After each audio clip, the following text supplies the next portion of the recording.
No vídeo anterior, nós avançamos no desenvolvimento da equação do balanço global de energia para o fluido isotérmico.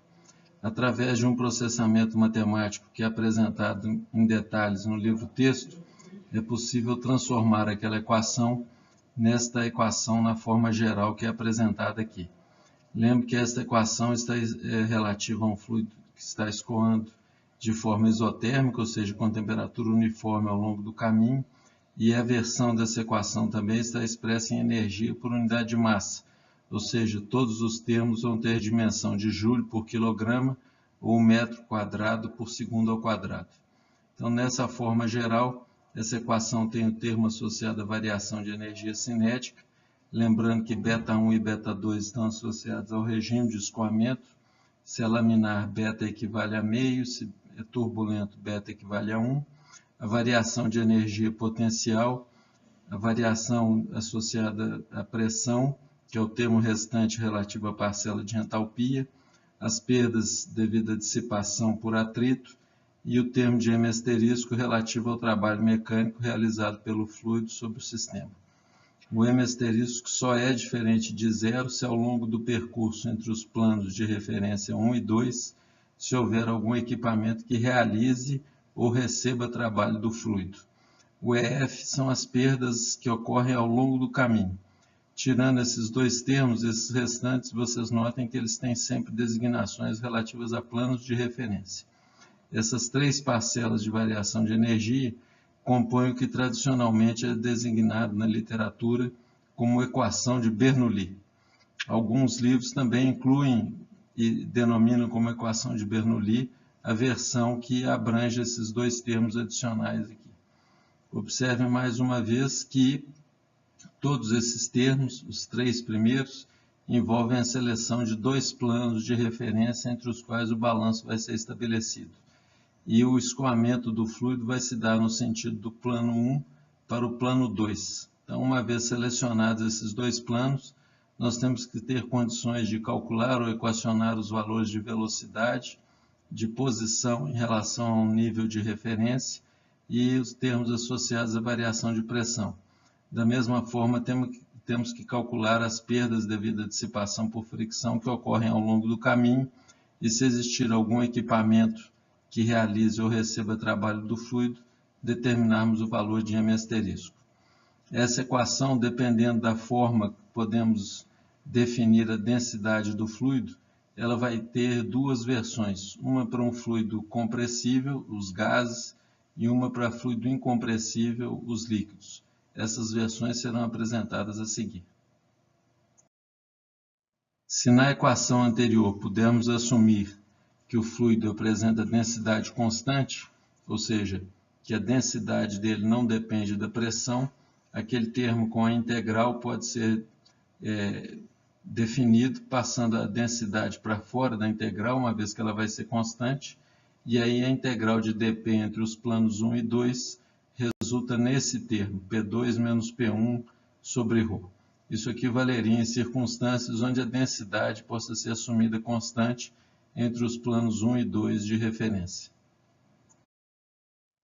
Caso estejamos lidando com o escoamento de um fluido compressível, por exemplo, um gás ideal, para esse tipo de gás a densidade pode ser expressa em função da pressão, da massa molecular do gás, da constante dos gases e da temperatura absoluta. Lembrando que a pressão que deve aparecer aqui é a pressão absoluta a que o fluido está submetido. Então, equacionando a densidade dessa forma, o termo associado àquela integral de dp sobre ρ pode ser determinado, e aí, para o caso desse tipo de fluido, um gás compressível se comportando idealmente, o termo associado à variação de pressão fica nessa forma. R, constante dos gases, temperatura absoluta, massa molecular do gás, logaritmo da razão entre as pressões. Vocês notem que, para o caso de um fluido incompressível, apenas a diferença de pressão é que é importante. No caso do gás ideal, a razão entre as pressões é que deve ser utilizada. Então, aqui, necessariamente, temos que utilizar a pressão absoluta do gás para determinarmos essa razão. O restante dos termos são equivalentes nas duas equações. Para podermos aplicar as equações anteriores na versão para fluido incompressível ou compressível, temos que ver formas de determinar as perdas devido à fricção. Nós aqui examinaremos 4 tipos de perdas por fricção. As que ocorrem em seções retas de tubulação, as que vão ocorrer em válvulas e conexões e as que ocorrem em contrações e expansões. Nós vamos desenvolver e verificar aqui as formas que são propostas na literatura para essa avaliação. Em alguns casos, essa avaliação é feita de forma semi-empírica, tem alguma equação teórica propondo a avaliação desse termo, que é complementada por dados experimentais.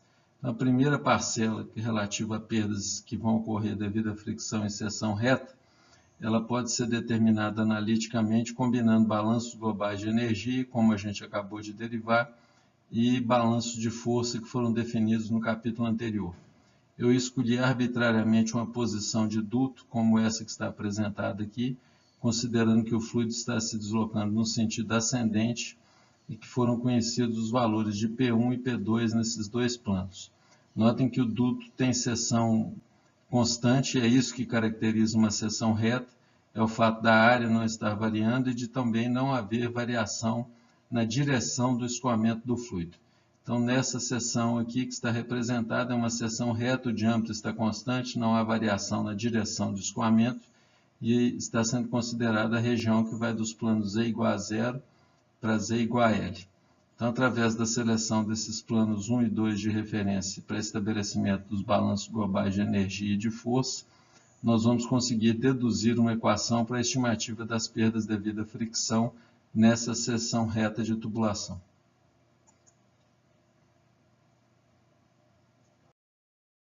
Equacionando então o balanço global de força, como feito no capítulo anterior, considerando que o fluido está se deslocando no sentido ascendente, nós temos o termo associado à diferença de pressão, termo do peso da coluna de líquido, e esse termo que está aqui está associado à força de atrito entre o fluido e a parede do duto. Essas expressões, ou essa expressão aqui em particular, já foi derivada no capítulo 7. Se nós simplificarmos essa equação, dividindo ela toda por πd ao quadrado sobre 4, nós vamos obter uma expressão para a diferença de pressão entre os planos 1 e 2, em função da contribuição do peso da coluna e da força de atrito.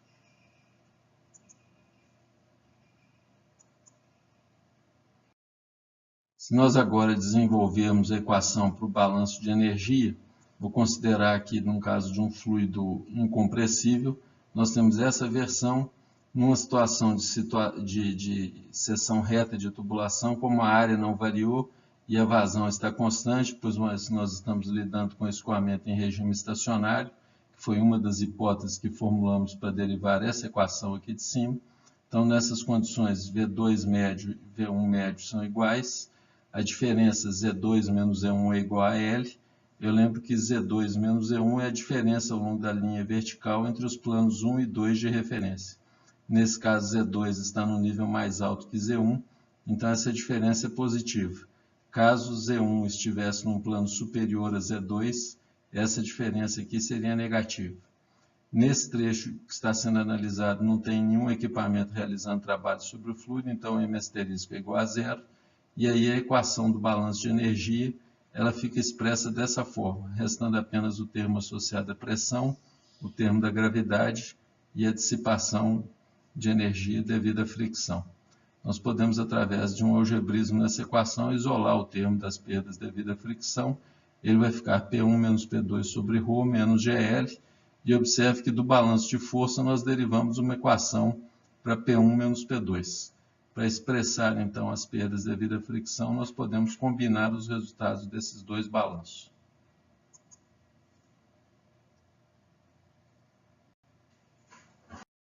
Esta combinação de balanços é feita nesse slide. Aqui é o resultado do balanço de força, do balanço de energia. Dá para se observar que ambos têm esse termo P1 menos P2 sobre ρ. Nós podemos combinar, então, esses dois balanços e obter uma expressão que nos permite estimar a perda devido à fricção em seções retas. Ele vai ser definido pelo produto de 2 vezes o fator de fricção, que nós conceituamos no capítulo anterior, comprimento da seção reta dividido pelo seu diâmetro e a velocidade média nessa seção elevada ao quadrado. Aqui eu coloquei um link, vocês podem acessar para verificar que ele faz cálculos dessas perdas devido à fricção quando a gente fornece os comprimentos, as velocidades, vazões, todas as informações necessárias para que esses parâmetros aqui sejam determinados. Então, toda seção reta de tubulação, nós podemos calcular as perdas devido à fricção através dessa equação. Vocês observem que essas perdas devido à fricção, elas são aditivas.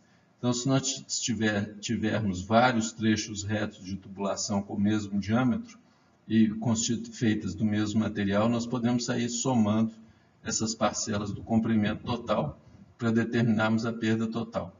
Se ao longo do caminho tivermos diâmetros diferentes, comprimentos diferentes de seções retas, de qualquer forma, teremos que calcular as perdas em cada uma dessas seções e somarmos os seus valores para ter o valor total de perda devido à dissipação por fricção.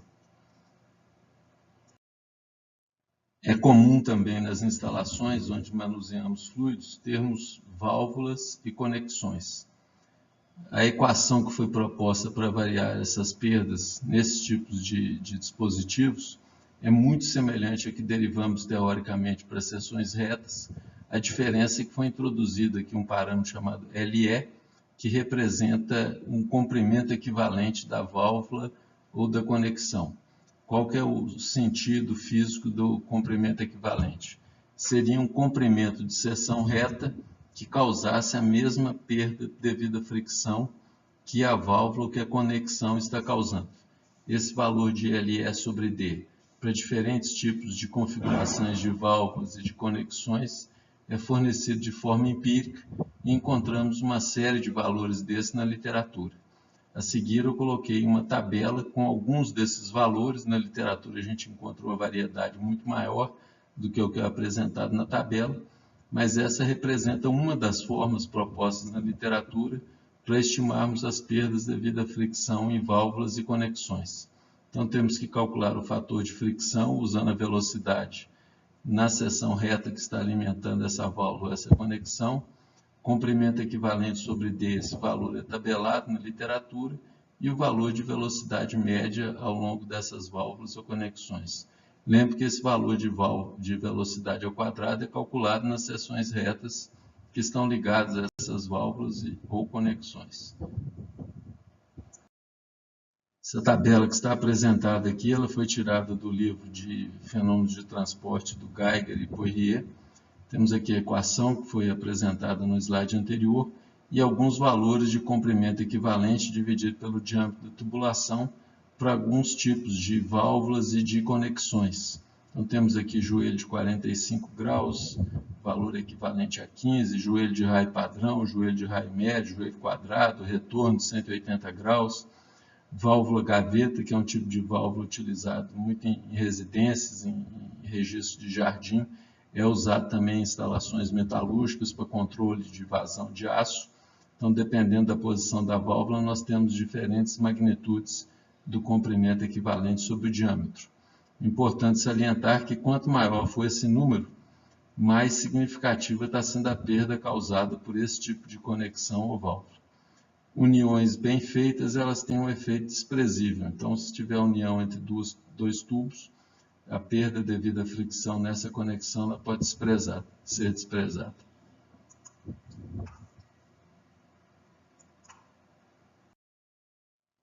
Essas figuras ilustram alguns tipos de válvulas e conexões. Aqui nós temos um joelho de 45 graus, um T, né? Joelho de raio longo, aqui uma expansão, uma contração, mais uma vez um joelho, né? Uniões. Aqui tem um exemplo de uma válvula do tipo globo, que é um tipo de registro também usado para controle de vazão, principalmente em água, em instalações domésticas. Esse tipo de válvula costuma ser utilizado. Aqui mais alguns exemplos de conexão. Isso aqui seria um joelho quadrado, uma união, um joelho de 45 graus, joelho de 90 graus de raio padrão, joelho de 90 graus de raio longo. Isso aqui, mais uma vez, é uma válvula gaveta, uma válvula de esfera, está ficando muito popular no uso das residências hoje em dia, uma válvula para fechamento completo e abertura completa. Essa haste aqui é movimentada apenas 90 graus, a válvula borboleta. Já devem ter visto esse tipo de válvula, por exemplo, para controle da vazão de ar, que alimenta carburadores de automóvel. Quando a pessoa num carro que utiliza carburador, quando ela acelera o automóvel, o que ela está fazendo é alterando a posição dessa válvula e permitindo uma maior entrada de ar, consequentemente uma maior queima de combustível, e aí permitindo que o veículo se desloque com uma velocidade maior também. Além de válvulas e conexões e seções retas, é comum encontrarmos nas tubulações situações como as que estão ilustradas aqui. Vocês observem que aqui a gente tem uma redução na área da seção transversal, por onde o fluido está escoando. Isso aqui caracteriza uma contração. E aqui um exemplo de uma peça fornecida pela Tigre para fazer essa redução de área. Então aqui nós temos um exemplo isso aqui é uma equação empírica, que nos permite estimar a perda devido à fricção numa contração. Essa relação aqui ela envolve a determinação de um fator de perda por fricção, índice F minúsculo, e a velocidade média ao quadrado. Notem que aqui a gente tem que especificar em que ponto que a velocidade média está sendo avaliada, porque ela modifica. Se considerarmos esse plano 1 e o 2, a velocidade média aqui em 1 é menor do que a velocidade média em 2. Essas duas velocidades estão relacionadas, considerando que a vazão vai ser constante ao longo do caminho, mas deve-se definir em qual em qual posição que se deve avaliar a velocidade. A seguir eu vou apresentar uma das correlações que encontramos na literatura para avaliação dessas perdas devido à fricção em contrações repentinas, como é que está ilustrada aqui. Uma das expressões que encontramos na literatura para avaliação do índice F, do fator de perda por fricção, é 0,45, que multiplica 1 menos alfa, onde alfa é a relação da área menor dividido pela área maior. Esse número aqui é sempre um número inferior a 1. Logicamente, se ele for igual a 1, as duas áreas são iguais, nós vamos ter perda desprezível. Na realidade, não há contração nessa situação, mas há uma tendência, à medida que esse valor de alfa vai diminuindo, do valor da perda de fricção aumentar. O EF aumenta, o valor máximo que ele pode alcançar é 0,45 no caso de contrações repentinas. Eu destaquei aqui que essa equação, com essa expressão para avaliar o fator de perda por fricção, nós devemos utilizar a velocidade na seção de menor área, ou seja, na seção após a contração. Foi constatado que o acabamento da contração interfere na perda. A expressão que foi apresentada no slide anterior é a expressão para essa configuração que é chamada de uma contração repentina. Se nós, por exemplo, tivermos uma quina arredondada com um raio de curvatura relativa à razão de diâmetro menor dividido pelo raio aqui da tubulação, quer dizer, esse raio de curvatura igual a 0,1, a perda devido à fricção, nesse caso, o EF, é 1/3 do valor associado à contração repentina. Então, oscilar a 0,45 menos alfa, para esse caso, vai ser 0,45 sobre 3, multiplicado por 1 menos alfa. Quando a contração é feita com um chanfro de 45 graus, conforme ilustrado aqui, a perda devido à fricção fica menor ainda e o valor do fator de perda por fricção do EF fica sendo 1/6 em relação ao caso da contração repentina. Uma outra situação está apresentada aqui no cenário B, onde o duto menor ele adentra a tubulação maior, fica uma configuração como essa que está aqui. Uma situação onde isso pode ocorrer é, por exemplo, um tubo conectado no interior de uma caixa d'água, onde esse tubo penetra no interior da caixa d'água. Nesse caso, o limite máximo de elevação na perda que vai ocorrer fornece um valor de índice F minúsculo 2 vezes maior do que aquele no caso de contração repentina. Então, na correlação era 0,45 menos alfa, para esse caso seria 0,90 menos alfa. Para a expansão, foi proposta uma relação semelhante àquela de contração repentina, só que agora o valor do fator de perda por fricção calculado por essa outra relação. 1 menos alfa elevado ao quadrado, a definição do alfa é a mesma do caso anterior, e a velocidade continua sendo avaliada na seção de menor área, nesse caso, a seção antes da expansão. Na literatura, vocês vão encontrar correlações diferentes das que estão apresentadas aqui. Isso aqui foi uma das opções que eu utilizei, são as expressões apresentadas no livro do Geiger, mas há outras expressões na literatura que, de um modo geral, fornecem resultados bem semelhantes a esses que estão apresentados nessas correlações. Eu optei por essas aqui porque ambas utilizam o valor da velocidade sempre na seção de menor área, e isso causa menos confusão na hora que formos utilizar essas expressões. Finalmente, essa figura ilustra valores de fator de perda por fricção para expansões graduais, conforme o ângulo de abertura aqui da passagem da seção menor para maior, e em função da relação de áreas. Logicamente, quando a relação de áreas é 1, não há expansão, então o valor de ANCF é 0, mas para diferentes ângulos e diferentes relações de área, essa curva pode ser utilizada para determinação desse fator de perda por fricção.